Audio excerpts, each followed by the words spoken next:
Okay, and so although we do have quite a bit of time, of course, that can disappear quickly if we ask very long questions. So let's try to keep it brief and distribute them across the panels and give everyone a chance to think and talk one another. So Dr.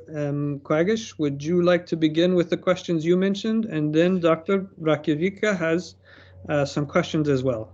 And I think, Stanisław, you have also some questions or comments. So let me give my place to you and this privilege to be the first one who poses some questions. Okay, Dr. Jaśkowski. Okay, so I also see that there was a question to me, so I'll try to do both at the same time. So I really loved all the presentations. I have one comment to Dr. Bush with regards to, I have to focus a bit, the introduction, I think it was, to Mastura's book on law, because I wouldn't say that the fact that someone writes in, let's say, the introduction to their work that they're in poor condition does by itself mean that they're in a poor condition. I mean, the information about their condition comes from elsewhere, basically, but the putting it in the introduction, it's kind of a thing you simply write when you write a book. You present yourself as a poor scholar. That's kind of a polite thing to do when you're writing a book. Usually authors would call themselves as over there, that they're the lowest of low, poor people. Men, especially scholars, would write that they have little money and lots of family, so they have to support them, etc. So this part, this is a brief comment. It doesn't take anything away. It doesn't, let's say, belittle your work in any way, because it's just this a comment to let's say a brief paragraph from your work. That's the thing. Okay, so that was the comment. Also, I had a brief comment with regards to the pilgrimage sites, but I'll maybe skip it for now because it's basically a funny anecdote, so it can wait. And I also see a question to me from Dr. Andreyev. So I don't know whether I should answer it right now or wait for it. I would suggest that we actually pull together a series of questions, and then we can organize respondents individually. So I have to wait right now. Yeah, please. Let's do that, and then let's go ahead and hear from. What do you think, Dr. Rakiewicz? Rakowiecka. Okay, so I was actually trying to think about the questions that I could address to more than one speaker. And thank you so much. Really, there are so many points that I would like to address, and so many things that I will probably have to think for a few days at least after your presentations. It's impossible to address them all at the very beginning. But what strikes me maybe most is that in a few presentations, the same motive reoccurs. It's a motive of how this Iranian notions and Iranian culture are capable of change in changing realities, and it began with Dr. Caron and with the war influencing not just the genres, but the actually imagination also, and the way of talking about reality. And then there was another one with Dr. Dr. Cieślewska and the Mazars and how they interact, how people interact with even the war in Ukraine, right? I mean, even the very, very recent events, needless to say, some maybe long-lasting changes, some long-lasting influences. And then again, Andrew pointed out to the same thing when talking about Masura Ardalon, that how she actually, she was trying to create something new in the new situation, in the changing situation, and regarding the audience that she had. And this is a very, I think, important part of this culture, and maybe something really to start when we want to open a discussion. I mean, a point to start. There are so many. Just one of them. And I was thinking it's a question to maybe two speakers. One is the last one, Dr. Rodziewicz, and the other one is Dr. Jaśkowski. But you mentioned, you talked about a special medium.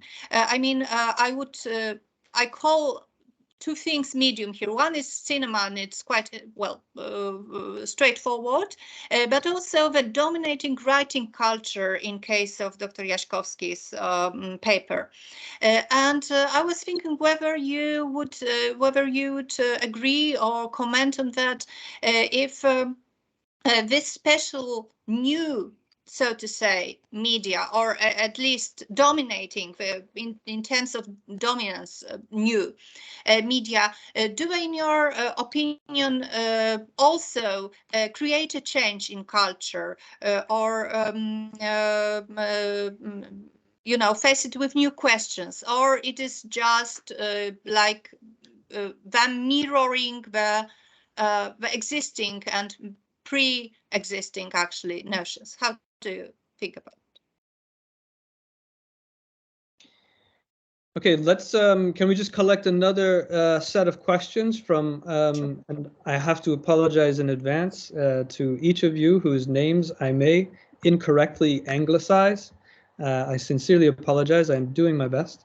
But if we can collect just a few more questions from Dr. Cracow, and then we can get some answers. Okay, perfectly. Okay, so I have two very long but basic, in fact, basic questions to Dr. Andreyev, because listening to your presentation, I started wondering, how would you place within your topic various actions undertook by Abdurrahman Khan at the end of the 19th century to centralize the Afghan state? And I mean the Islamization of Kafiristan, the conquest of Hazarajat, as well as the resettlement of some Pashtun tribes and families to mainly Persian and Turkic-speaking areas. And I suppose, especially in the second and or the third case, one can speak of competition for economic resources at the community level. I also started wondering about one of the points you mentioned, the one where you raises the issue of the challenges and opportunities arising from two sort of centers of power, the central power represented by Kabul and the grassroots centers. And I wonder to what extent such a model can be considered as universal, to what extent it should be considered as a typical for the Iranian world. And I'm thinking here about the tension present, for example, in Iran, even in today's Iran, the tensions between a number of associations or groups operating at the local level, like I don't know, dairy cooperatives and the central authorities, and the constant need to impose external Tehran-based control on these associations or groups? And has there ever been an attempt in the Afghan tradition or history to involve such local structures into a state-sponsored model of politics? And to Dr. Caron, well, I'm not sure whether I was able to properly grasp the meaning of the term you used in the title of your speech, and I mean this a post-truth world. I find it very modern, or even postmodern, so to say. So could you please elaborate on that a bit more? And there are more questions. Thank you. Okay, wonderful. Thank you very much. If we can start with some responses, if we can do first Dr. Andrea, and then Dr. Cieślewska, followed by Dr. Rodziewicz.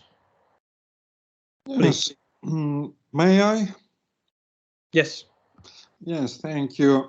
Thank you, Dr. Bush, for giving me the floor. And thank you, Dr. Klagish, for your very interesting questions. Yes, concerning Abdurrahman policies, it fits perfectly well the pattern I described, the role of the Afghan state as the promoter and garant of Pashtun supremacy. So it's not just centralizing and authoritarian tendencies that fed the policies of Emir Abdurrahman. It also the need to promote the Pashtun supremacy in Afghanistan in order to secure his grip on power. And then your question whether this model you described is universal or not. Well, it's not my idea. I think it was first applied to Afghan realities by Anatol Levin, who very pointedly remarked about this Ibn Khaldunian cycle recurrent in Afghan history.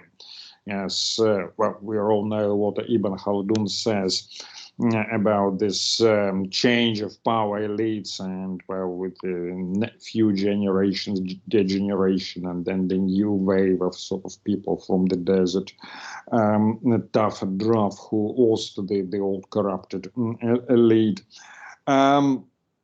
I think it works. It works in Afghanistan quite all right, and the Afghan history provides ample illustration to this Ibn Khaldunian sort of pattern. Yes, and then your third question, well, the involvement of tribes in centralizing policies. Again, well, the father of modern Afghanistan, the Iron Emir Abdurrahman, what did he do with the Ghilzai Pashtun? He resettled them to the newly conquered northern provinces, killing two birds with one stone, to keep the Ghilzais happy, and at the same time to reduce their political influence, cut them to size, and promote his own sort of Durrani Pashtuns. And you are all aware of this sort of lingering antagonism between the Durranis and the Ghilzais in Afghanistan. Well, it's basically common knowledge that the heritage of Abdurrahman lingers on in Afghanistan and cuts across all incarnations of Afghan statehood. So it's still the case.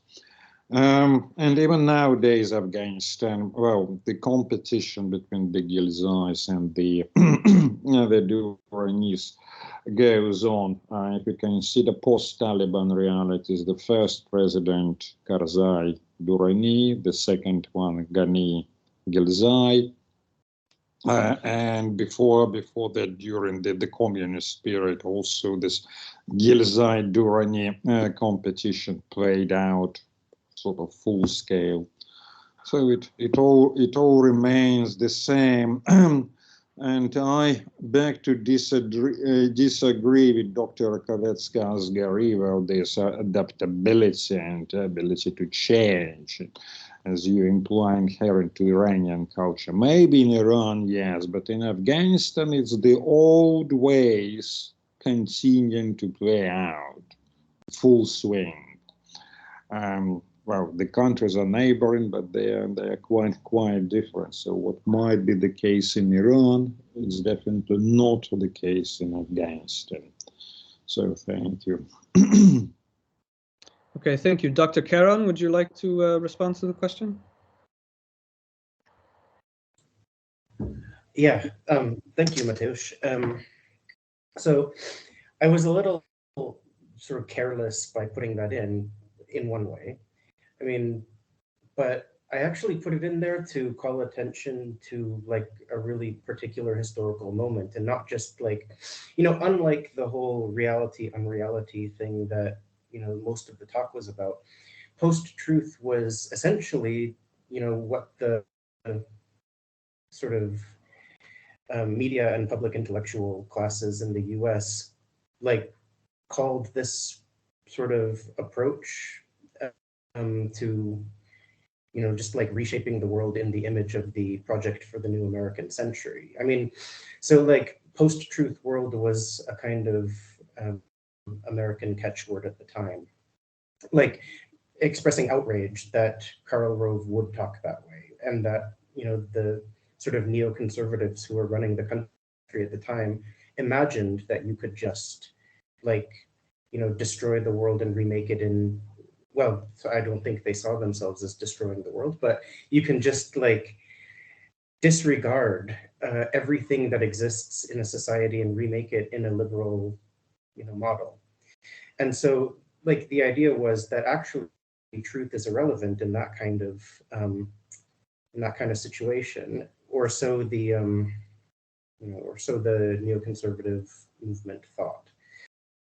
So yeah, I suppose I should probably put that in, although with 20 minutes it's kind of difficult.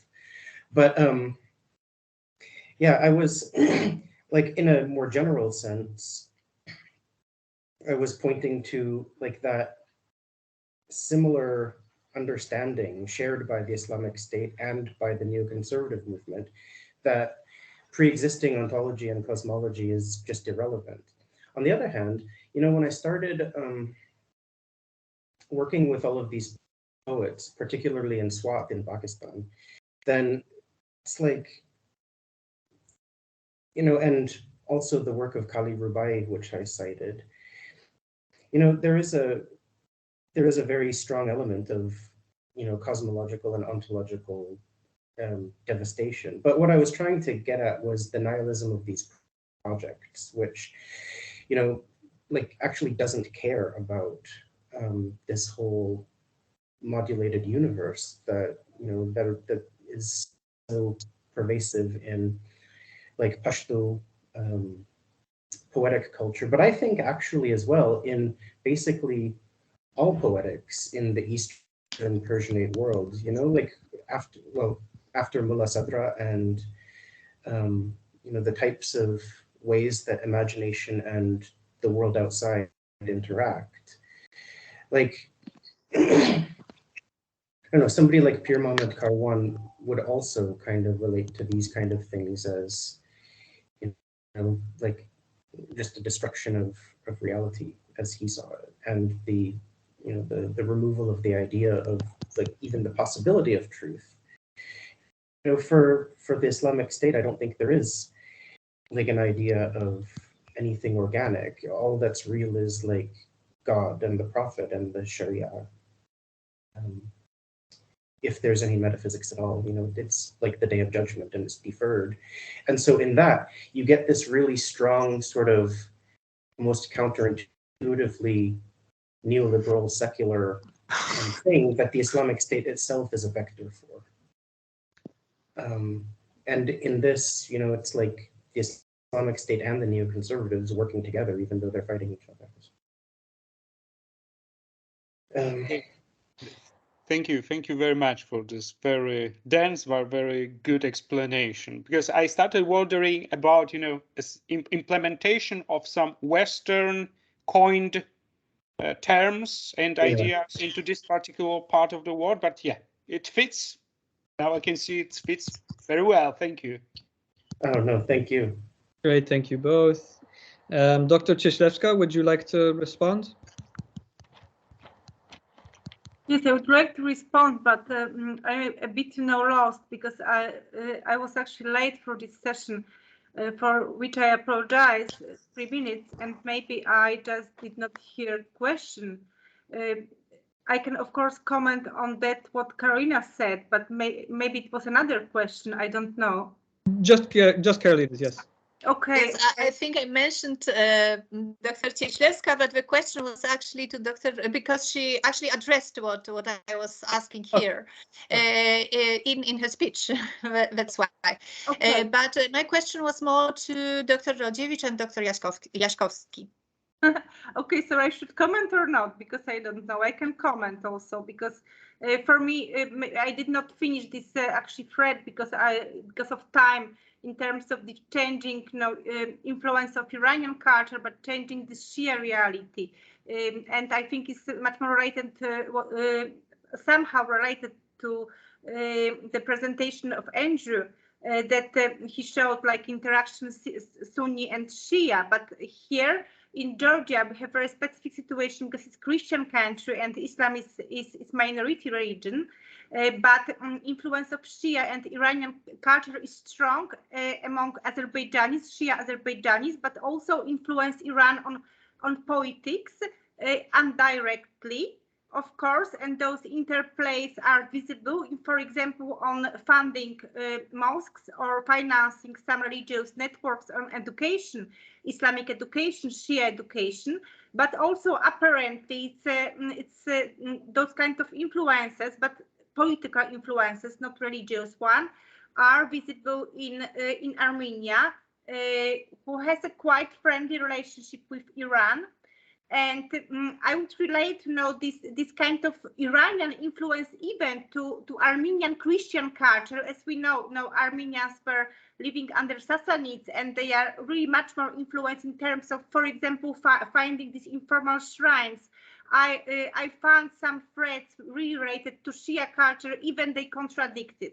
Even this contradiction and this quite reluctance, but also really very much common traditions of Muslims as a whole, not only Shia, but also Sunni and Christian Armenians and even Georgians. So we have, for example, like the division of sacred places for female sacred places and male sacred places, but also way of offering and sacrificing animals, and also certain even very small rites like burning candles. So I don't know, this was quite chaotic, of course, what I say now, because it's a really very wide topic. So I think I will stop now. And I have also a question to Andrew, and I don't know, can I read this question or not? Can we quickly get responses to the standing questions, and then we will come back to that, I promise. Dr. Jaśkowski and Jeff. Okay, thanks. Thank you. You're still muted. Okay, so I have to take a look on the chat. A question from Dr. Andreyev, whether the Mughal era Vorenevisan were considered spies. Well, it depends on the perspective, because these were the court officials, or well, state officials who were working for the state, so they weren't spying on the state. It's not these Arbornevis from late period, etc. But they were working for the emperor. So in this case, they were, let's say, internal spies, but not the Vorenevisan in, let's say, at the court, but the provincial Vorenevisan who worked in this, in similar fashion as they did, and was sending reports to the, let's say, to the capital, the center. There's a paper on that by, allow me to take a look, Michael Fisher, on the transition from Mughal to British forms of, let's say, reporting, titled The Office of Arbornevis, etc. And it's quite an old text from, I think, 1993. Yes, it's 1993. So that's one thing. I hope this answers. And these internal, let's say, agents or spies, it's kind of quite an old tradition. So if you even look at Siyar al-Muluk by Nizam al-Mulk, you have the description how should that work, and it would seem that and you have the same things repeated, for example, in 17th century Persia by Mohaghegh Sabzevori, if I remember correctly, in Rosator Anvore Abbasi. So it is something that existed for a long time. But I think I dwelled too long on one question because there were more questions. I think I'll go to Professor Krasnowolska's question, and then I'll jump to Dr. Rakowiecka's question, because I think they're kind of connected. So as for Professor Krasnowolska's question, whether the orality is still important as a medium of transmission and communication, I think I get the question correctly. Then the short answer is yes, and especially in some branches of, let's say, scholarship, it is well established that most education received is oral. There's quite a famous, I think, paper on how it works in case of Islamic philosophy in Iran by Nasr, titled, allow me to take a brief look, Oral Transmission, the Book in Islamic Education, the Spoken, the Written Word. It's also quite a old text from 1992, and it shows how important part of how in traditional philosophical education, you, for example, approach works, I know Avicenne or others, you also focus a lot on the knowledge transmitted orally. And here I would like to jump to the question about the newly appearing media, and I'm not sure whether I got the question correctly, but yes, it also, let's say, when a new medium appears, it, let's say, impacts how we, either private or business or scholarly, as right now, or official things, how we conduct such business. So, for example, but it always has some, let's say, leftovers from the older form. So, for example, right now we're having a conversation, obviously, let's say, through a new medium, but a lot of things we do are identical to the things we would have done when were we in person, even if it would maybe make, from technical standpoint, more sense to do more things, I know, maybe in some other form. I'm not criticizing anyone, obviously it's just an example. Even not going so far away, but so far to our times, but when the let's say audio recordings appear, we have transmission of speeches through audio tapes, which is quite a famous, let's say, case. Nowadays we have some podcasts, etc. We've got actually lots of books which were written down as actually transcribed lectures. Also, even when it comes to these leftovers in the new medium, actually I would say that let's see, even at such a simple thing as when we're sending some official documents through email, we put electronic signature, which, let's say, which still contains, for example, our name, etc., which isn't the important part of the signature. Let's be honest, the important part is some code in it, I guess.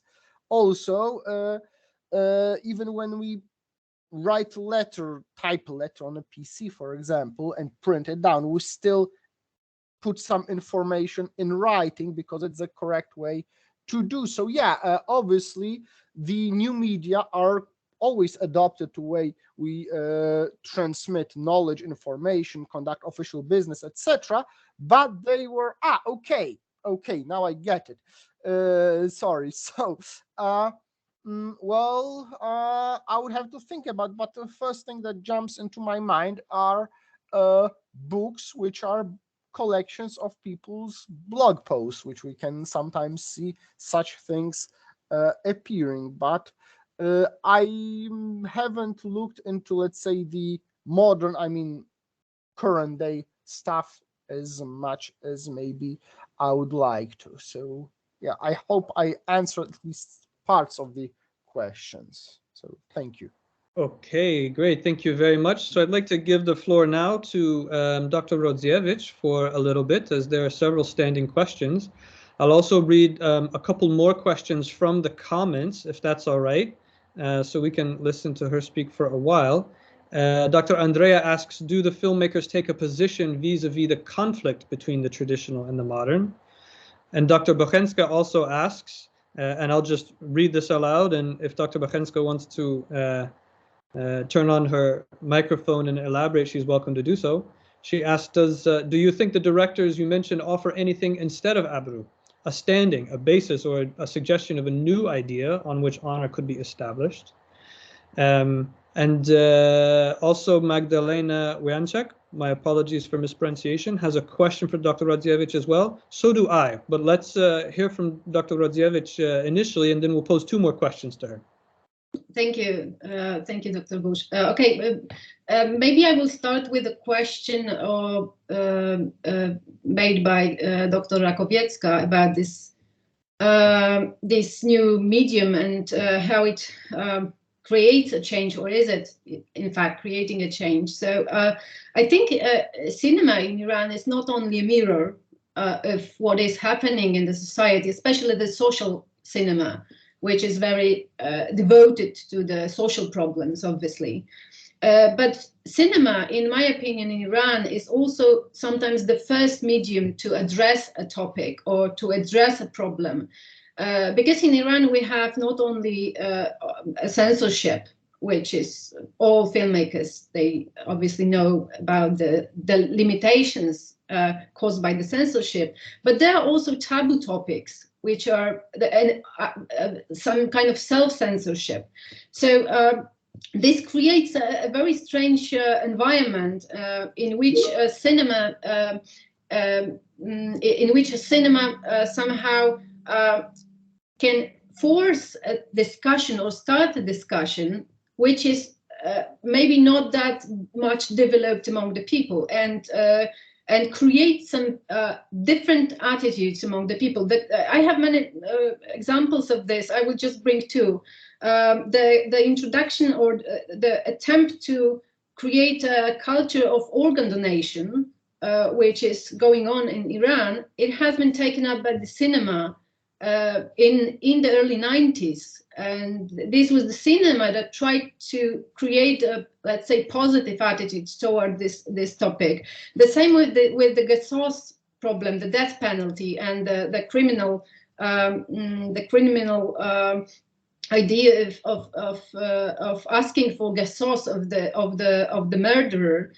Cinema has devoted a lot of films and stories to create and to force the what is called the movement of forgiveness. Well, now trying to summarize, I think in Iran, cinema has a lot of power, despite censorship and self-censorship and taboo topics. And I've noticed topics being raised for the first time or raised by the filmmakers when there was not much discussion in the society itself. Now, from this point, I would like to go to a question posed by Professor Bochenska, because it somehow may be connected. Well, I was actually thinking about this. If the Iranian filmmakers are in fact introducing or inviting to think of and come up with another value that could somehow fill the gap if we abandon Oberu and if we don't pay so much attention to it, then what would be the other value that the society would be based on? In fact, and I think they don't. I think what they are trying to do is they try to, what I actually put in the title. They try to renegotiate the concept, not to change it. I think it's as if they want to put a new content inside, because and now I will tell you why I think that, because Oberu is really very hard to translate it. I have brought some maybe 6 translations, but you could bring another 6. And in fact, this can be honor in a sense, like a male honor, but Oberu can be also understood as a dignity in a way we understand it. It just depends on the one that is experiencing this. So I think putting our terms and our concepts would be extremely hard when it comes to Oberu, because in fact it can be many different things. So well, just answering your question, I will look at it because it's an extremely interesting topic with the question and the phenomena. But I think they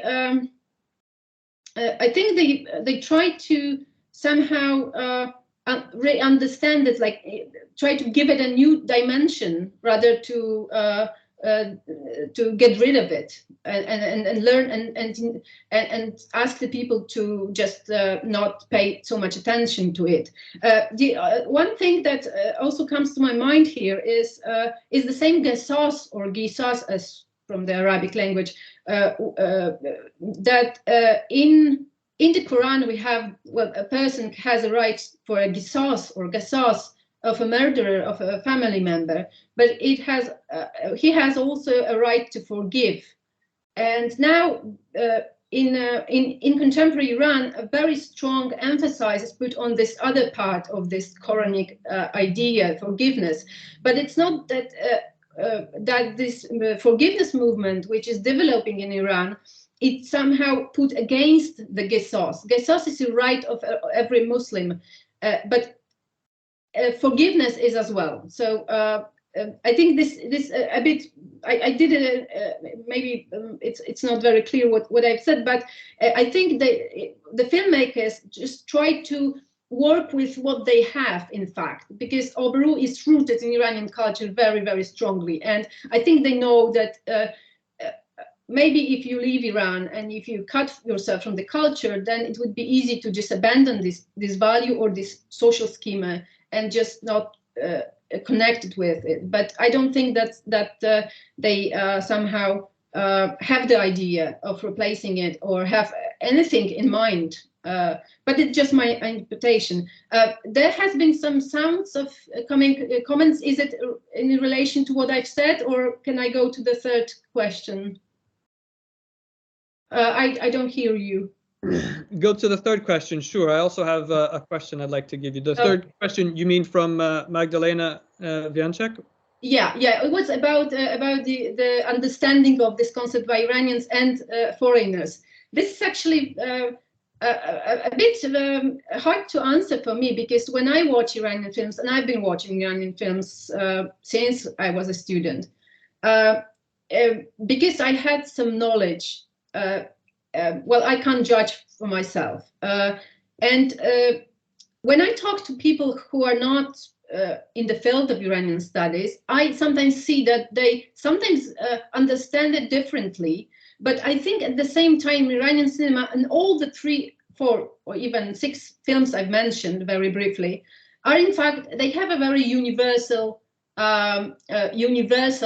message also. So maybe the elements of culture may be misinterpreted or missed from the foreign audience, but still the films. Well, it's even the films get prizes all over the world, so they must have this. The content of the films must be somehow understood. But of course, maybe the nuances would be not. But it's really. Quite hard for me to answer this. Okay, thank you very much. If I could take my powers as moderator to allow myself a question and introduce actually a poetic couplet, if you don't mind, in Kurdish, I'll translate it for you. If you know that the verb form rej means to pour or to breathe out, then this poem by Mahwi is really beautiful, that says, Abro reja wisali yaru khuen reja firak. Alami ishku mahabbat harbrej. So it says, it bleeds your abro if you meet with the yar, and it bleeds your blood if you are separated. So the whole world of ishq and mahabbat is all bleeding, all bleeding. I think what's interesting about that is that it actually separates abro rej, right, the bleeding of abru, and the bleeding of blood. Whereas so many contemporary descriptions of this equate the two, that whenever abru has been spilled or shed, then blood has to be shed as well. I think that the number one culprit for producing this image of a sort of rule-bound traditional order is anthropology, right? So anthropological accounts that present abru as, or related concepts of sharaf as something unviolable, that when violated must be punished, those accounts have really overlooked other sorts of processes by which reconciliation, recovery, or covering can happen. And so I worry about that it's actually a modern characterization of a traditional concept, that the only response to the spilling or the bleeding of abru is the bleeding of blood, when in fact there might have been more diverse responses to that. And the example that comes to mind in the Kurdish context is the whole question of elopement, right? So if a couple completely disappear, then this is really a question of abru or sharaf. But it wasn't always the case that they were simply executed or blood money was paid, or sort of, there are other sorts of processes by which that was restored that I think the modern imagination of tradition doesn't want to look at for some reason. And so I just wanted to offer that thought and see if you see any merits in that, but then also suggest that if the shift, I mean, I'm really persuaded by so much of what you say, and I think it's absolutely fascinating, but it could be that it wasn't so much that now people are doubting the authenticity or reliability of the concept, such that now the location where that concept is negotiated has shifted, right? From, this is a caricature, but some sort of social community space where it's negotiated, into the inside of the individual and a sort of a conflict of conscience, which is exactly the sort of conflict that film is so well equipped to demonstrate for us. So going back to, I think, a version of Professor Rokivechka's question, could it be that cinema is not simply representing this shift, but that cinema is actually a part of the shift insofar as it presents like the individual isolated conscience as the place where one wrestles with the concept of abru. So I hope that wasn't too much, but it was deeply. It was much. Thank you. It was very interesting, and the perspective. Yeah, well, I generally agree, and I'm not going to respond now to everything you said, but generally, of course, also Iranian film, because well, I look at how they are negotiating. I do not negotiate myself. I look at how they do it. But of course, it's also they are also bound by some limitations. And I think Iranian filmmakers also respond to the most, from their own perspective, to the most interesting maybe or troubled aspects of this. But yes, of course, this can be, and Islamic culture offers a lot of solutions.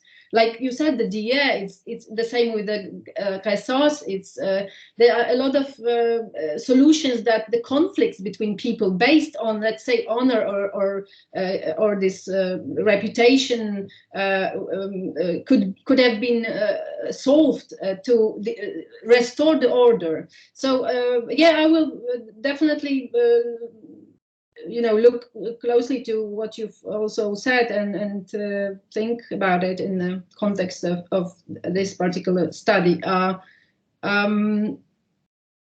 I think that's it. Because it was much, I think I need to process it. And okay, thank you so much. Okay, we have 2 hands raised. If these are in response to the conversation ongoing, then let's not open a new topic yet, but give Drs. Jaśkowski and Andrea a chance to contribute, go ahead. Don't forget to unmute. Yes. I actually have one question, or am I the second one to speak? Sorry. Go ahead. Yes, as long as it's related to this topic. Okay. Yes. I have a question to Dr. Rodziewicz, because with this problem of SOAS, etc., is it sometimes an issue in the movies that nowadays law in Iran makes prohibits, let's say, SOAS for one's wife or husband, which is something that historically existed. So you could, for example, have SOAS of your and kill your husband's or wife's murder, and now it's prohibited. Is it sometimes an issue in film?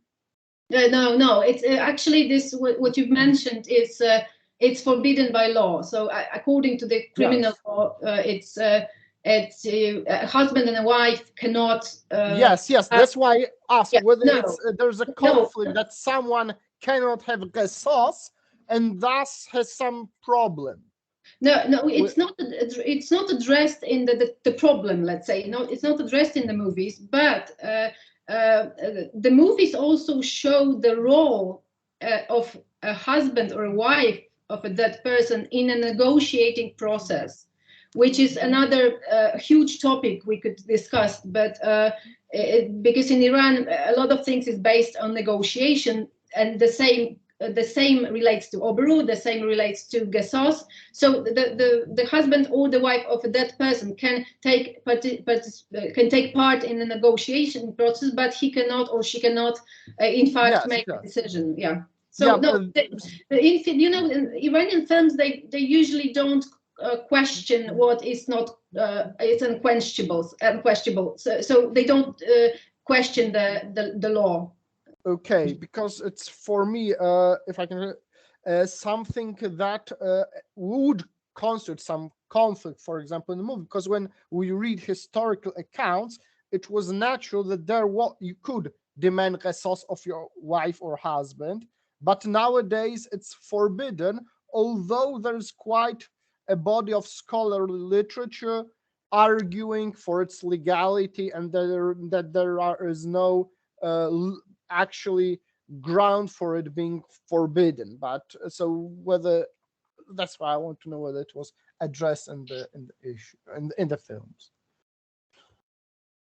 Okay, Dr. Andrea also had a comment on this topic. Yes, thank you. Since we are all talking about this abru concept and the issue of Afghanistan was raised up, one has to distinguish between the north and the south, the Pashtun south and non-Pashtun north in Afghanistan. Among the Pashtuns, there is this concept of Nang, which is Pashto for Abru, and it's absolutely not negotiable. A Pashtun would die or kill for his Nang, because if there is no Nang, well, the Pashtun ceases to be a Pashtun. So there is very little room for maneuver, and it's basically the cornerstone of the whole concept of Pashtun Wali, this tribal, tribal code of honor, which varies from one tribe to another. But being a Gargalai, a hero, a champion of the cause, and Nangyalai, a man of honor, are the key elements shared by all Pashtuns of all tribes. In the north and as well as in Tajikistan, it's a little bit difficult. It's a little bit less elaborate than it's in Iran. And it basically boils down to the concept of being adabi, having good manners, being polite. So be adabi or adabi, that was distinguished a gentleman from riffraff elements. In Tajikistan, especially in urban areas, well, the whole concept of all this abru, honor killings, violations of one's honor, well, it's basically non-existent in a traditional sense of the word. In rural Tajikistan, it all basically being adabi. And there is a very funny sort of dimension, local, regional dimension to this concept of being adabi. In Hazarajat, for example, they say, no moholas. Well, I don't try to imitate the Hazaragi pronunciation because it's impossible for me. But basically, no mohol, non-Mongol way means biadabi. So Afghanistan is a country of many surprises, and they are all sort of regionalized and localized. Thank you. Okay, thank you very much, Dr. Cieślewska. I wanted to give you the opportunity to share your comments with me. If you also have something to add to this, go ahead. Yes, I have. In terms of Tajikistan, this concept exists, and maybe it's differently expressed than in Iran, but always this losing face. I think we can compare even to this concept, Chinese concept, and I observed this many times, during my research, someone avoiding, something, to not losing face, even in very small interactions, like at work, for example, for not doing some job, okay? So I'm not able to do something, but I don't want, to show that I'm not able. So I'm trying to, to take some action, but I'm indirectly saying that I'm not able, but in a way that not losing my face. This is absolutely is present in Tajik culture. I would not divide even into urban and rural. It's depending, depending of the circle, of course, and region. This is my comment, and also a question to you, because I just put you this comment about literature. I know the two books were recently published on a very similar topic, but also question to you about these female religious leaders in Kurdistan, because I did research on that, but on contemporary female religious leaders in Tajikistan and Kyrgyzstan. And I came across also those kind of women who were living in 12th century, 13th century, 14th century in Central Asia. But also there is a chain of poetess. The most famous is Camilla, who was a former wife of Khan of Kokand. But also a chain of poetess in 19th, 18th century in Tajikistan, Kyrgyzstan, and they somehow, some of them, indirectly or directly, they addressed female issue. But again, I would be very careful with this tracing like feminist ideas. Okay, some of them, as from my experience, even contemporary experience, contemporary research, they were quite conservative. Okay, and they, for example, they interpret religious law, of course, maybe in favor of women, but still they keep those interpretations in the context of their culture, their tradition, and what they can allow to do as a female religious leaders, especially that they serve as an example of moral people who have a moral value, people who are respected by society. So to come back to this actually concept of losing face, also it's related to that, that the opinion, to not, undermine our honor, to interpret for the favor of women some law. Even sometimes I think that male religious leaders, they were more flexible than female religious leaders. I came across this kind of examples. Of course, I came across different examples when female religious leaders, they were very open and they interpret Islamic law in a favor of women. So thanks a lot. This is my comment to, and also the question to you in the same time. Yeah, thank you so much. I mean, we agree absolutely. I'm really trying to, as I say, you know, to understand the space that she shared with those women on its own terms, right? Which means not projecting ideas of sort of secular feminist rejection of religious authority or secular feminist ideas of challenging religious authority, when in fact she is writing in a genre that's all about sitting at the feet of knowledgeable people who in her case seem to have been universally men. Thank you so much for these two references. I do not know either, and I will look up both of them. And as for your question about the sort of popular recognition of female religious leaders, as I think about this, I mean, there are Rabi al-Adawiya, Rabi al-Basri, the old Sufi figure, is someone who sort of appeared a lot in conversations. But interestingly, one of the people I spoke to about this text in an effort to find whether any contemporary scholars of fiqh in Kurdistan were invested in studying or teaching this was a scholar who had actually graduated an entire class of female scholars from the madrasa where he teaches. And he knew about the person, knew about her poetry, and knew about her history, and knew that this work of on Shariat existed, but he actually didn't say anything about the text and actually sent me to someone else that he said was a better expert.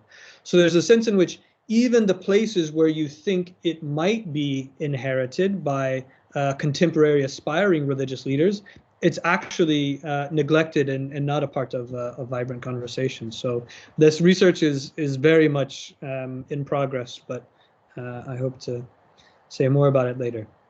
Thanks a lot. Thanks a lot for your answer. Okay, I'm looking in the chat for some questions, and we haven't heard from Dr. Caron in a while. I'd like to give Dr. Caron a chance to ask, I think, respond to the question about Abru from Dr. Quagwish, and then maybe also ask a question to me. Dr. Caron? Yeah, right. So I've got like two, I think. One from Dr. Andreyev and one from Dr. Quagwish. So yeah, modern Pashto poets tend to, I mean, I would say that the most widespread and prestigious genre to date is still the ghazal. They're not always focused on, you know, like romantic affect. But what they do is use the like the ma'na afrini techniques that were developed in, you know, just like going way back for centuries. And they do so in ways that, you know, for example, in Urdu has been kind of like gone out of fashion since the 19th century. So it's not just the form, but also the sort of like the epistemology, if you will, that has remained constant. And actually deal with that a little bit in the this new article, in a recent article that me and my colleague Salman Khan wrote about like the way that preserving the epistemology is part of the pushback against the nihilism of war. Regarding Nang, and you know, like not just, you know, I mean, perhaps, yeah, perhaps we could gloss it as dignity. There's a lot of other things. Well, like certainly in militarized Pashto poetry, you know, like this is a big, oh, right, sorry, like, you know, in addition to ghazal, you know, there is a vast variety of folk genres and popular genres, which many of which, or possibly most of which, only exist in Pashto, even if there's like analogs in other languages. So yeah, like Larndaya is still quite widespread. I mean, you know, I've been sitting in like bus trips in Pakistan where it's like all the boys are in the front and all the girls are in the back, and the girls are like improvising Larndayas about the boys in the front. You know, it's like you do have that sort of, you know, and usually they're very funny and quite pointed. But so yeah, no, and I mean, there's a huge variety of different genres, and in fact, Muslim Dost in his taxonomy includes a lot of those too. That's the other area where it differs from, you know, Arabic and Persian manuals of the sort. Anyway, about Nang, I mean, it shows up in all kinds of, I mean, it's one of the perennial sort of topics, you know, and like you can address Nang from any different direction depending on the political effect you want. Like, you know, there's a lot of refugee poems which emphasize how people have no Nang anymore because it's made impossible by circumstances beyond their control. And so at that point, you know, you get this kind of cycling back on itself. Like, is it really a loss of Nang if it's, you know, that, you know, like that kind of thing? Can we have a different value that sort of restores our dignity in some other way? I mean, you get to see like the negotiation of self-formation and those kind of things really strongly, and, you know, pushing on the, you know, the idea that these might be static concepts that govern everybody's lives absolutely all the time. That said, you know, like I think David Edwards has a whole bunch of writing on Pashto poetry here and there, and, you know, a lot of the examples that he brings in are sort of these triumphalist ideas of Nang and how basically Pashtuns are the only ones who have any, things like that, and not just Pashtuns, but like the proper kind, you know, not the deracinated, like state-running kind, but, you know, the resistant man who stands up against oppression. Taliban Taranas, like, yeah, so there's some of that in there. What I found interesting about Taliban Taranas is that a lot of them actually, especially when they were in, you know, like not in power, a lot of them were dealing with Nang from this abject standpoint as well. It's like, you know, like we're doing our best for Islam and for Afghanistan, and yet we're blocked at every turn and we're probably going to die, and things like that. But, you know, still, and so pointing out again the impossibility of Nang in particular situations, even when you're reinforcing Nang, I suppose, by pointing that out. Yeah, I think that covers all of those things. Great, thank you so much. I have a question for you, but Dr. Cieślewska has a hand up. I'm not sure if that's the same hand as before or a new hand. If it's a new one, go ahead. No, I'm sorry. The old one. I have to hold this down. Okay, great. So Dr. Caron, thank you so much. I want to talk to you about this. This is really fascinating work that you're doing and really exciting, and I can't wait to read more of it. You so powerfully described the sort of ontological and epistemological break between the embodied being and language that torture introduced to this author. And you described it as a sort of nihilistic epistemology, which feels very persuasive.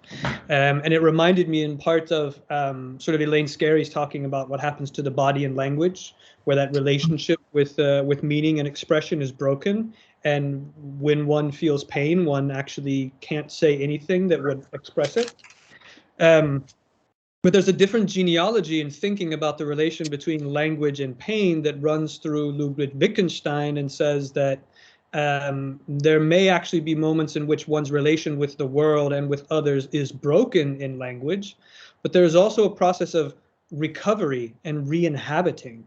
And so I was listening. I mean, the things you described sound so persuasive, but I found myself wondering, is not the composition of this pedagogical manual some kind of effort at recovery or of healing or of allowing for sort of communication with others in the wake of the terrible violence that made that communication impossible?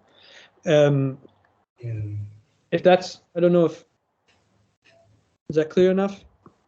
Yeah, no, very. And I can see exactly where you're coming from. And yeah, it's definitely something that I have to think more about. In fact, you know, I mean, it's not unlike what you were talking about in your own paper, right? I mean, so like, you know, the whole time that you're talking about this text, I was thinking to myself, wow, that's very similar to later 19th century fiqh manuals that emerged in India. Like for, you know, in a period of sort of mass religious reform and social reform as a result. In that setting, they were like really polemic, even when they weren't explicitly being polemic. And so like your idea that even by laying out the difference in what could potentially be an exclusionary genre, we've actually got an attempt at like self-translation connection to other madhabs. And like that was really stimulating. And like with this follow-on question about the thing that I was working on, I think you're right that I have to pay more attention to how a text will do more than one thing at a time. Certainly the idea that, like, honestly, your paper made me really rethink what I thought about these kind of compendia in, you know, in the later period in India. I would say that, yeah, so underscoring the idea that we have this tradition, we have this like epistemology, it has rules, it's very well developed. All of this also comes in the face of, you know, attempts at undermining that. And in fact, me and Salman again made a similar argument regarding, like, even when your poem is describing nothing but destruction, the fact that you're doing it with these very same rules that Abdurrahim Muslim Dost is like laying out in a really taxonomic way, just the fact of like adhering to the rules means that you haven't broken that tradition. So I think that you could be right. I mean, I need to consider a lot more of the Wittgenstein material, but let's continue the conversation then. That's really exciting. Yeah. Great. Okay, so I think there are not any questions in the queue.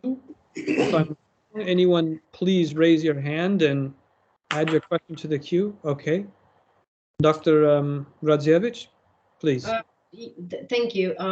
Yeah, I just wanted to briefly answer one more question which was posed on the chat from Professor Bocheńska. She was referring to what I've said in the paper about a reluctance among Iranians I've noticed to acknowledge the existence of a sort of Obru schema, and this is it's actually not a study itself. I just experienced that when I was telling about the study and the importance of study of Obru among Iranians, I was met with a few different reactions. Some people thought it's unnecessary, it's a marginal thing. Some even believed it's a sort of siyah namai that is just showing the worst thing in Iranian culture. And young people were usually very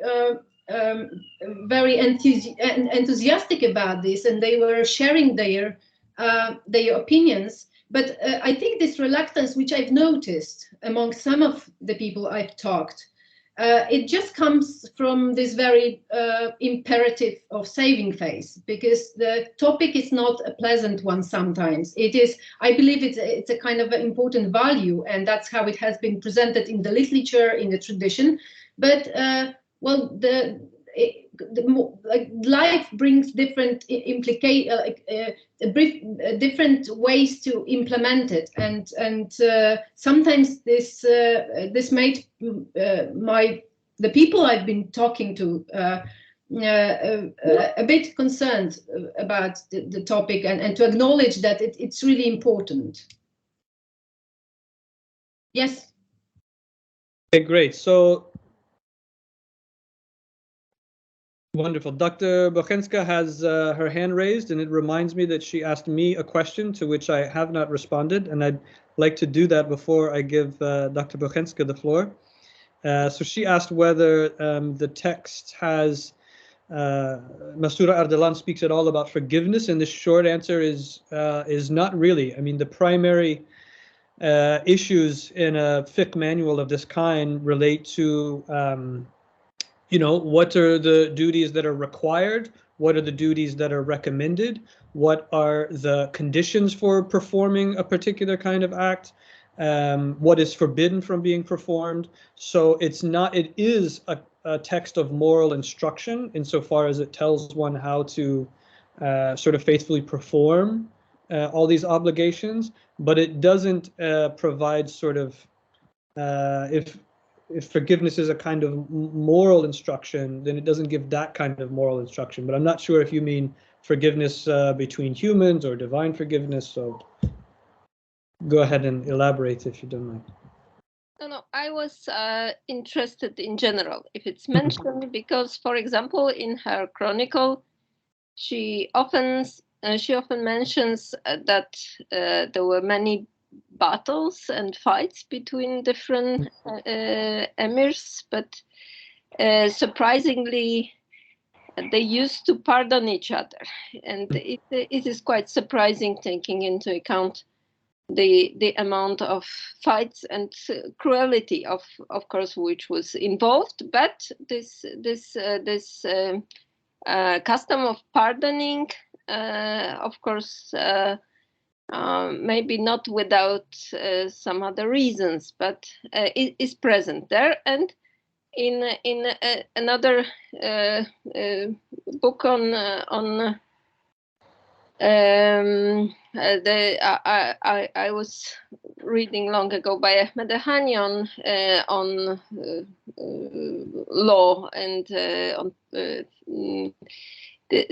this was mentioned, the question of forgiveness. So I was also interested if she talks about it in any way.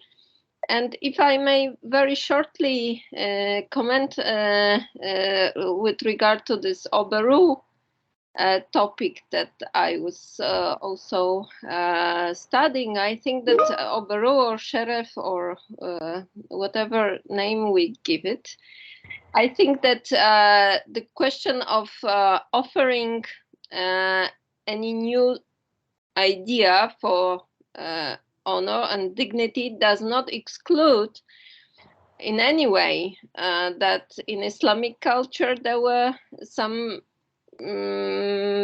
ideas to deal with it, and that there were some customs allowing different solutions.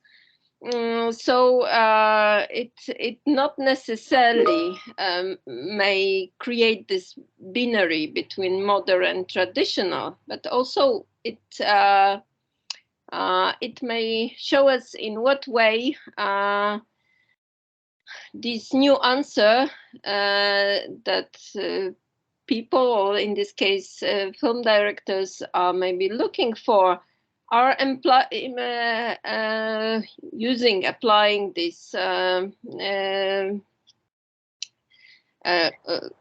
Iranian, Kurdish, or any other culture, and these solutions that were already there. Nevertheless, still it may be a slightly new solution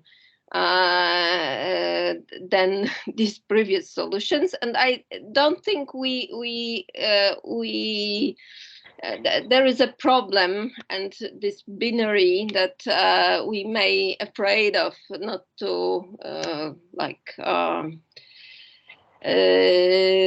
present modern and traditional as opposite, totally opposite issues. So it's not my intention, and still, if we are discussing this subject, I think what is most interesting is how this many traditional solutions are applied today, and how they are reinterpreted sometimes and renegotiated.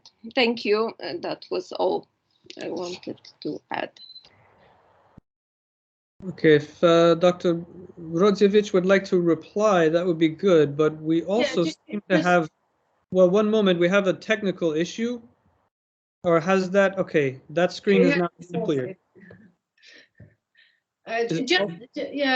Just 1 second. I'm not going to take a lot of time. Yeah, I fully agree, of course, and I think in the case of these filmmakers and this structure of the films and the storytelling, this is quite new, I think, and we'll still have to wait, I believe, to see what direction it's going to go. Is it going to be really presenting some kind of new interpretation, or using the old structures and old values reinterpreted? I think we need some time to see where it goes. But it's just the last comment, and I'm muting myself. Okay, thank you very much. So I believe we don't have any more questions on queue. Dr. Brakiewicz, do you have any suggestions? Oh, okay, go ahead. Dr. Kragus. No, I wanted to show you that Dr. Jaśkowski apparently has a question or comment, because he has raised his hand. Yes, okay, thank you. Go ahead, Dr. Jaśkowski. Okay, as I think we're slowly wrapping up, if I got correctly, I mentioned at the beginning that that Dr.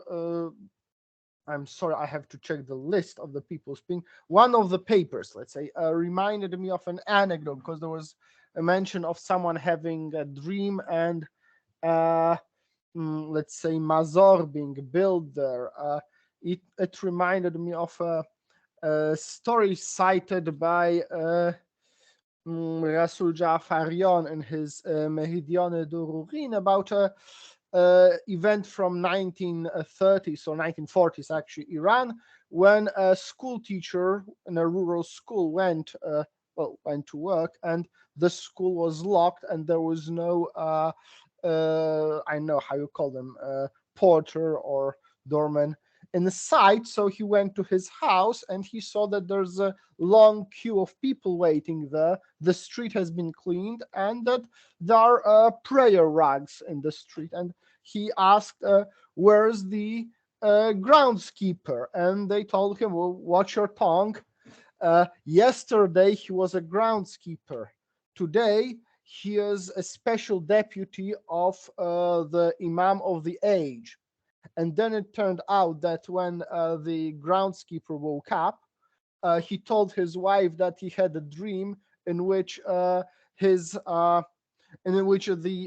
Imam of the age, Imam Mahdi, told him, you are my representative on earth. You don't have to pray early in the morning. And then his wife told everyone around, and the locals started worshiping the groundskeeper. So yeah, that was the anecdote.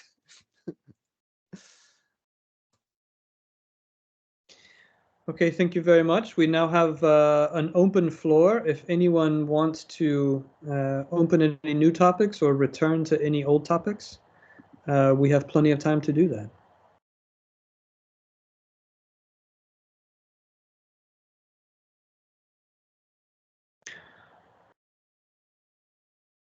Or if not, okay, Professor Jaśkowska, no? Yes? No? I stopped after I've heard if not, because what follows if not is much more interesting than what I would have said. No, go ahead. We have time, please. Okay. Actually, I have a question to Dr.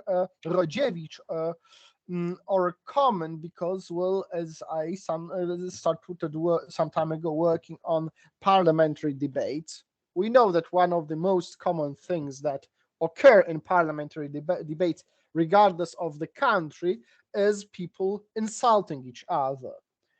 But to be honest, I've seen, I think, one case in which someone doesn't use actually the term oberu, but uses term sharaf. But I think it is applicable here. If I remember, it's a bit like that one of the MPs was talking about create a company to I don't remember what it was, to produce bread or to butcher meat for the people. And someone said that yeah, you want to swindle people out of their money, and that the first person said that man edde oje sharaf doram, and that they shouldn't speak to him that way, and even it led to the bigger quarrel between I think merchants and on one side who left feeling insulted, and the guilds and some of the Hojatul Islams on the other side who felt that the merchants were belittling the guilds and people should be equal in parliament, yet the merchants were feeling insulted when the guilds, the members of the guilds who were, let's say, in the bazaar hierarchy lower than us, were responding to their insults, basically.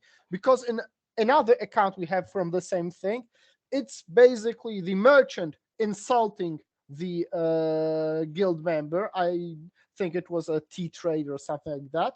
Tea trader responds by something, it's not okay for you to talk to me like this, and the first one says, you're insulting me, and leaves, basically.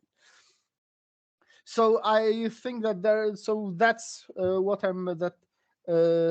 when it comes to this oberu or sharaf in politics, that's what just popped into my mind. Okay. Yeah, just if I can briefly comment, yeah, we have in Persian a lot of words that can be used. The spectrum of the terms is very wide, so that's why sometimes, although it should be studied definitely, in some parts or in some writings the term does not come frequently, and in others it's more often used. Just yeah. Okay, Dr. Bochenska and then Dr. Rakiewicz. I have a question to Dr. Cieślewska, if she's still there. And Anya, are you there? Yes, I'm still here, yes. Because you mentioned when you were talking about this Sunni shrine that you visited, that it was created by a woman to commemorate a family member, yes? Do I remember? Oh, no. It was more complicated. She had a dream. Okay. Can you tell us more about these reasons behind creating this shrine, if you have such a knowledge? Yes. I just know. I interviewed her, so I have knowledge about it. Also, I visited her yesterday by accident because I had some interview next to her house, actually next to her village.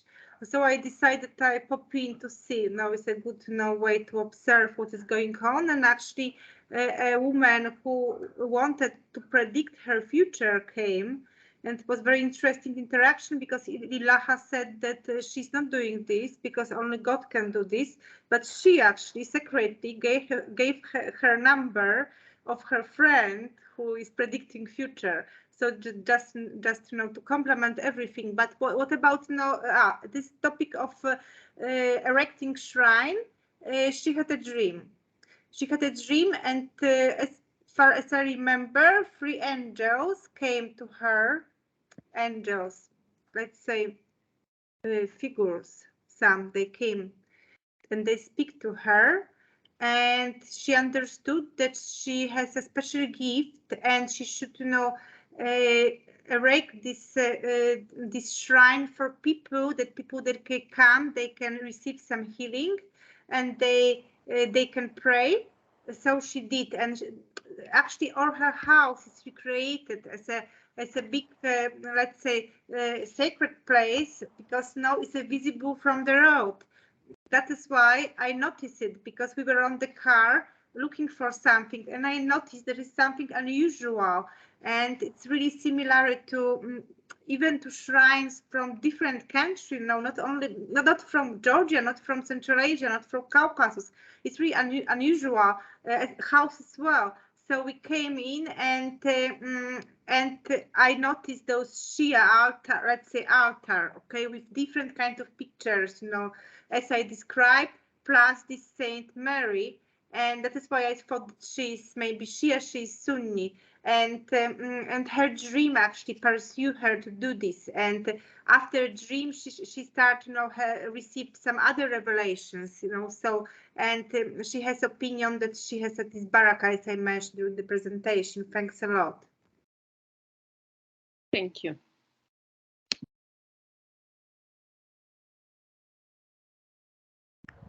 Okay, Dr. Brakowiecka. Yes.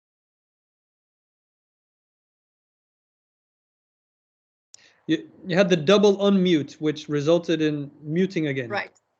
Okay, sorry. I should have actually acquired this learning the languages, but this would happen. Anya, Dr. Cieślewska, thank you so much for this, you know, entering the dream as well, because the dream and the shrine together, it brings us to this sphere of actually very old Iranian I don't know, mythological reality. And I hope Professor Krasnowska will have some more comments on that. Of course, this culture of shrines is still, as you all know, so much vivid in Iran. So maybe, if not Professor Krasnowska, some other of the participants would like to comment on that. But I was thinking about the Oberu again, and what you said, Dr. Rodziewicz, about it being a little bit, well, some people not being very willing to talk about it. Well, I think it's quite easy to understand, because it's not such a great distance between Oberu and between Sharaf, and, you know, actually getting to the Katlen-o-Musi. So it is really like I would say gray zone, something Valley of Shadow, something like that, quite near.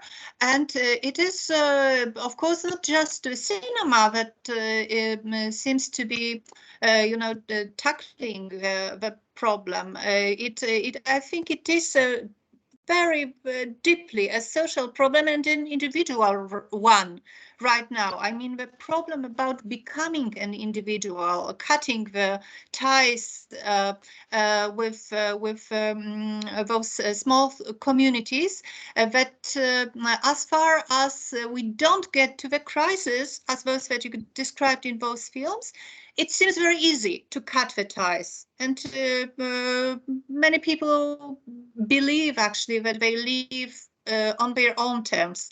But once the crisis appears and the Oberu is actually, it actually goes away, all the implications of this traditional society come back. And I think it's one thing, and another. I would like to continue actually what you said, Dr. Jaśkowski, about this public appearances of Sharaf and Oberu and so on. It is very interesting for me. It's been very interesting for me that, well, actually, for many years, this. Like parliamentary discussion and television discussions of the Islamic Republic, they tended to be very strict and very polite, and they hardly ever insulted anyone, and everything was very strict and actually very far away from what we are used to in maybe you know, more less public domains of Iranian cultural discussion. But for a few years now, and maybe like last 4 terms or so, I think starting from the first elections with Ahmadinejad maybe, and then getting more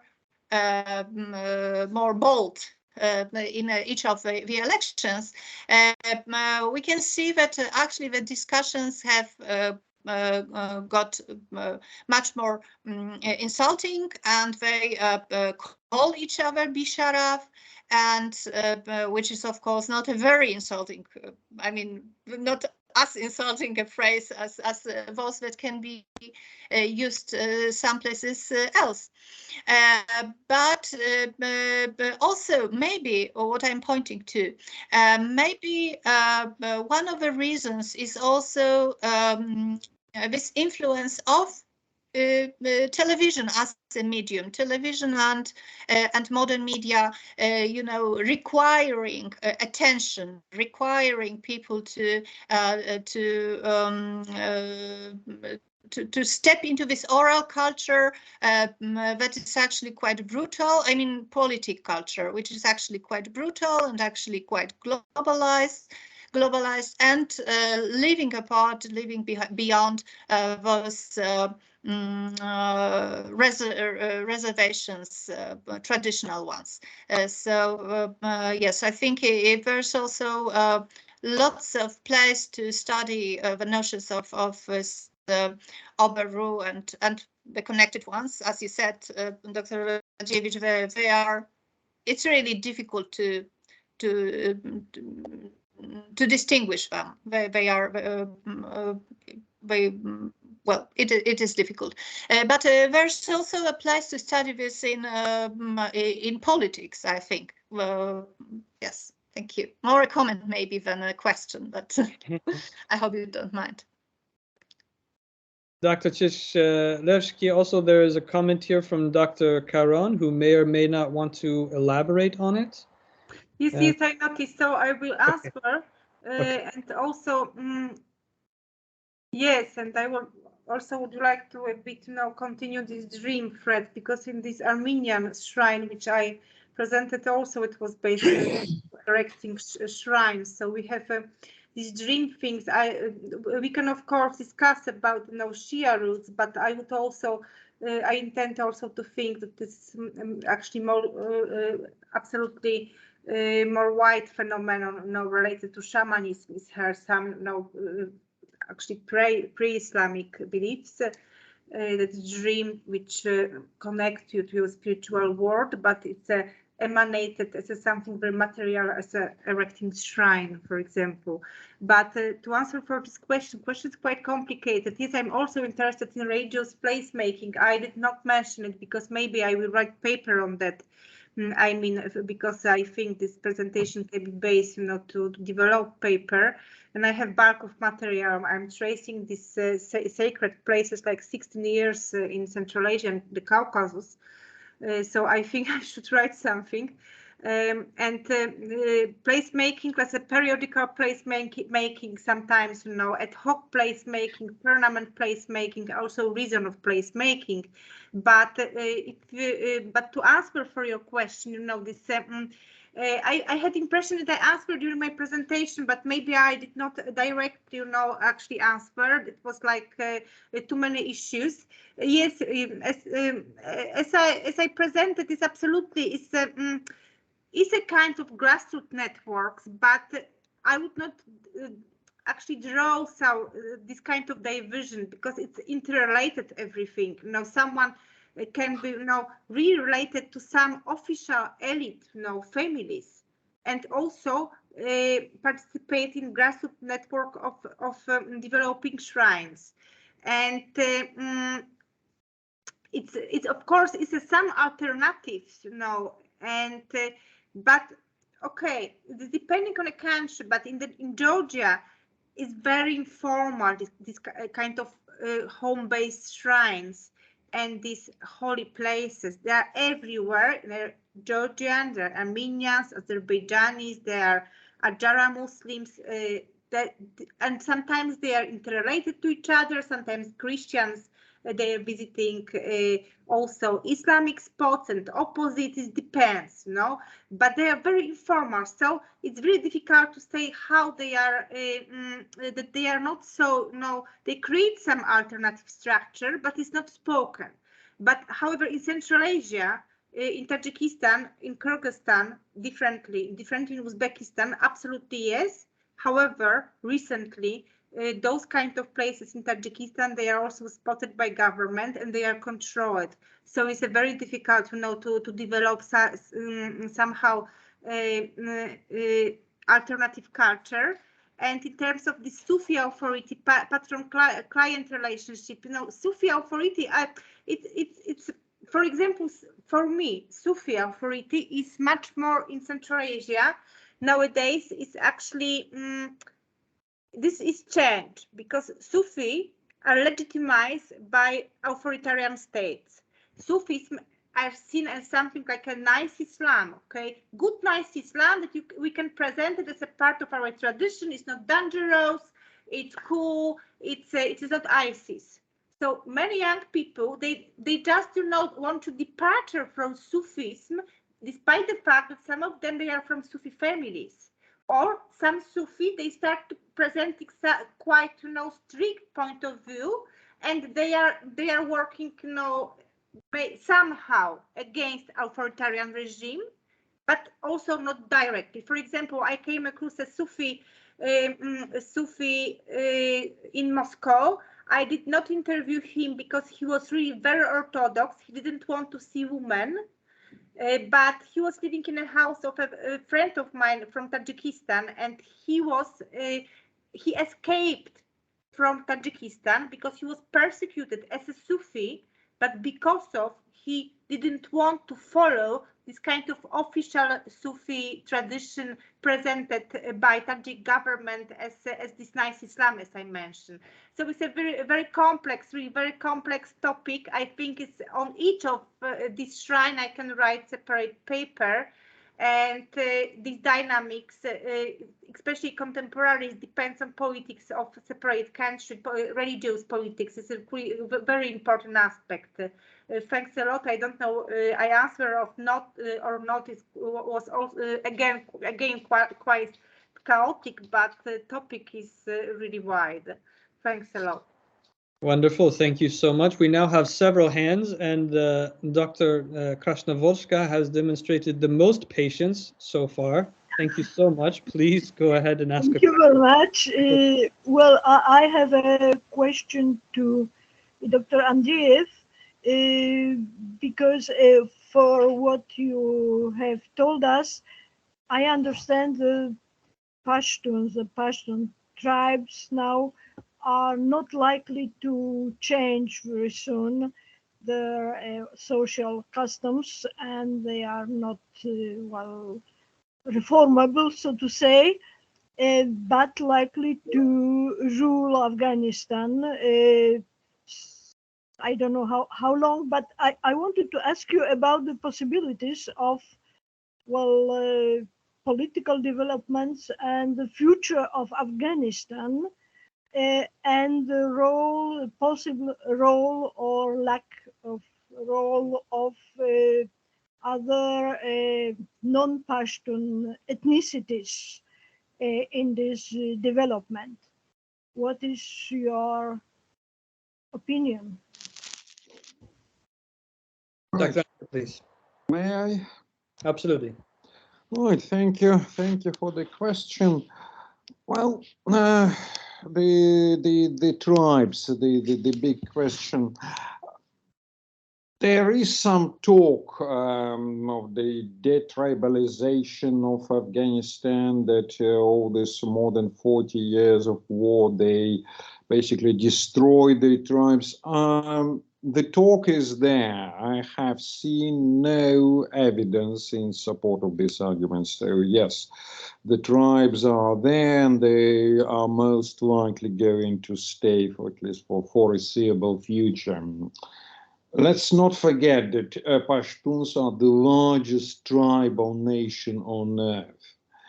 And it's basically their mode of survival, the tribal organization. So that's how they respond to the challenges of the outside world.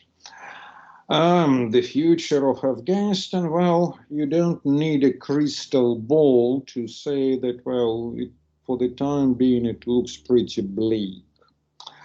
The role of non-Pashtun minorities, Afghanistan is also described as the nation of minorities. However, I am really skeptical about this description of Afghanistan as a nation, because the nation building is still a long way ahead for them. Yes, well, you see the 90s, the early 90s, they saw this revolution of the minorities when they took power, when they reduced the political influence and the status of the Pashtuns, and the response was quite expected, and it took the ugly shape of the Taliban movement, because it's not only the fundamentalist sort of political Islam, but it also the strong element of Pashtun nationalism is present in the Taliban movement.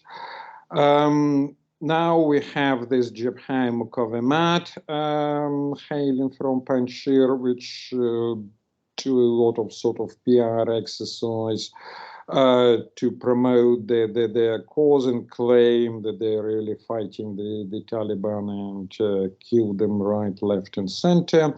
I'm not entirely sure that it's really the case.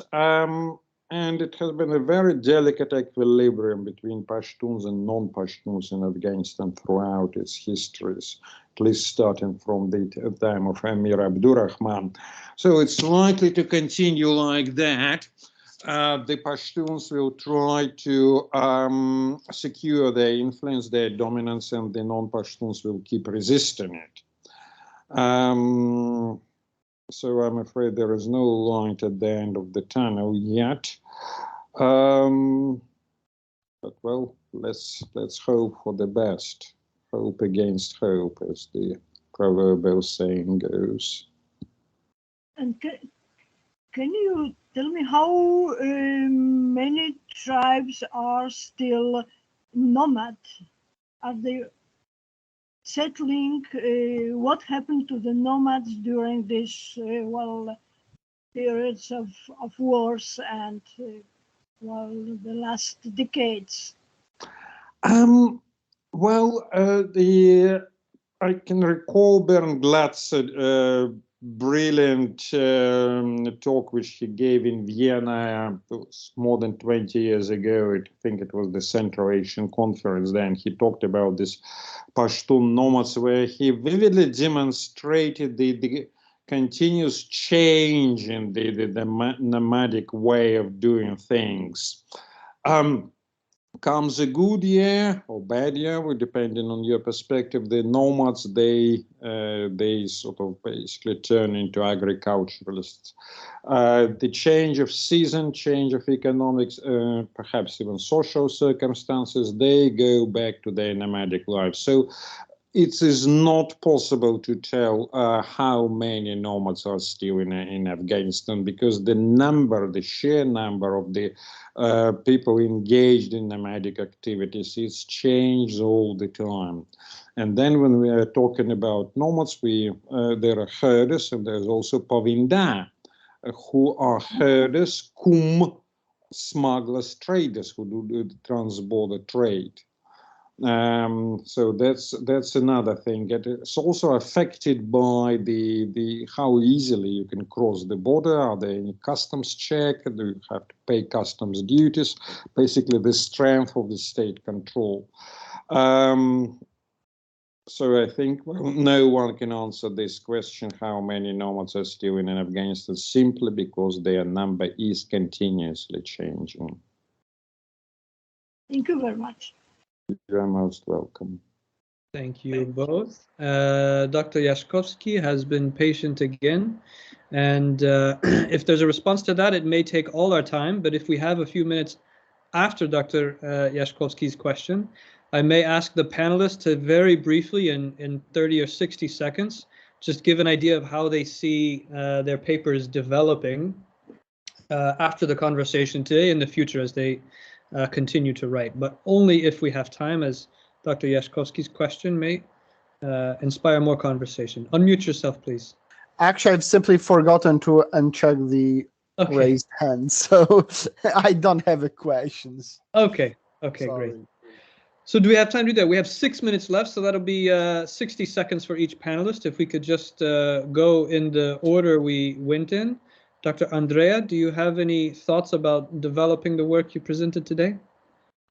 Yes, well, my talk was mainly on the traits of non-state organization in Afghanistan. So what I would like to elaborate more is basically the interplay between these traditional structures and the more sort of state-centered ones, just to see what exactly is the interplay and how the state influences the traditional social order, if it does.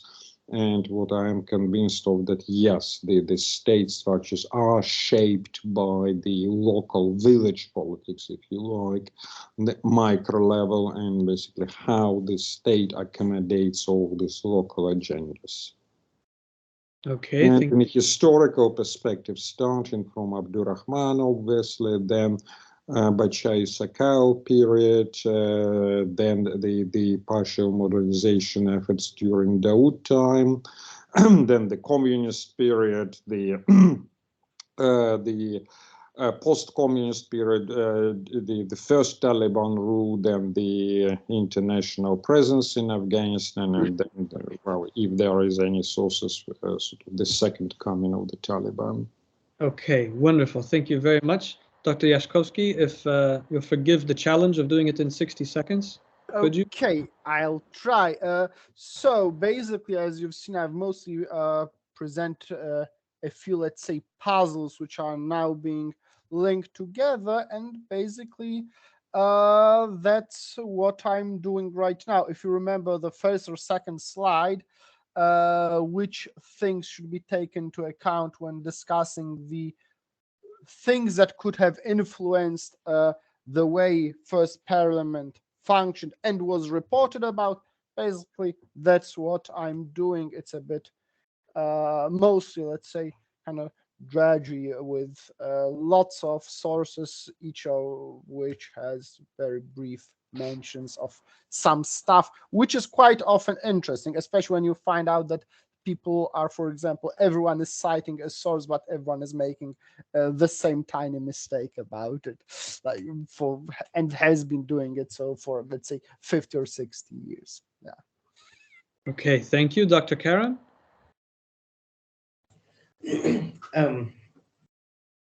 Right. So, I mean, I have to say, like, it's been a busy month, and I've presented this on probably 3 different occasions, or like different parts of it.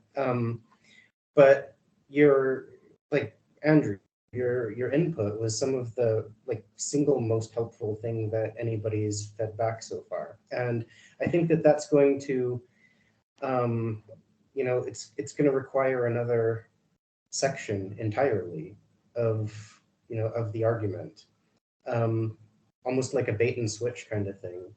And so, it's destruction, it's nihilism, but actually it represents not just like a sort of self-preservation, but almost a rehabilitation in certain ways at the same time as it's also got this deconstructive character. So that's really helpful, and I'm really grateful for it, because I need to make a chapter out of this, and I will need more argument to make that happen. So yeah, I look forward to developing that part of it. Great, thank you so much. I'm glad it resonated. Dr. Cieślewska. Thanks a lot for organizing this event. It was really very interesting to interact with so various people and who speak on so various topics, and it makes me also to think about my topic, and how can I conceptualize this matter. as I mentioned, I have bulk material because I'm interested in shrines. I think since 16 years, and I would like to write something, but I'm thinking about something which will be kind of theory or pilgrimage, and also religious placemaking, related to religious placemaking. So now I want to research on three different topics because I'm research the war in Karabakh in the context of Armenian and Azerbaijani in Georgia, not in Azerbaijan, not in Armenia, in Georgia. But it is also involved in some religious issue, as is also spoken in my presentation. So once again, thanks a lot for all of you, and I wish you all the best and have a nice weekend and nice holiday. Thanks a lot. Wonderful, thank you. If I should step in very quickly and say that for me, the next steps are very concrete. I have on the one hand to look more carefully in a comparative way about other sort of, I referred to Abu Shaja Fath al-Qarib because it's the one that I know and the one that's most commonly studied in Kurdistan. But I need to look at other texts and look at, for example, how the introduction is framed, as Dr. Jaśkowski suggested. I also want to look at other things in the genre, both the selections that Dr. Cieślewska, suggested, as well as Maulana Ashraf Thanavi's Beheshti Zawar, which is a very common reference point for thinking about women's religious education in South Asia, and I think is a very productive starting point for continuing to think about the question of sort of feminine voices and masculine voices in Islamic legal education. And if I could then finally turn the microphone to Dr. Rodziewicz, if she wants to share some final thoughts on the direction of her paper. Thank you. What I've presented is in fact a kind of work in progress. So all comments I got and questions were extremely important for me and inspiring in a way, and redirecting me toward different fields and different angles the problem can be seen. So I think it's been very fruitful for me, and I really think it can help develop the topic, especially posing the question of the propositions that are presented in the cinema. So yeah, I'm really happy I participated, and thank you for all the comments, all the questions, for moderating this 2 hours discussion. I love the format. It's been really a pleasure to take part in this kind of not just presenting the paper, but being able to expand the topic. So thank you very much. Okay, thank you to the panelists, and thank you to everyone who attended, and a special thank you to the organizers, as well as a thank you to the IT people who helped us in a pinch. This has really been an exciting conversation, and I look forward to its next incarnations. If the organizers don't have any final comments, then we can close off. Yes? Okay. Struggling with a microphone. Do what with the microphone? Cannot make it work. Okay, so thank you all. Okay. Carolina, you muted you once again. The double on you.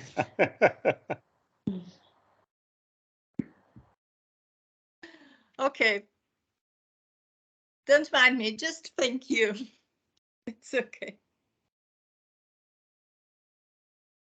Okay, farewell everyone. Thank you all.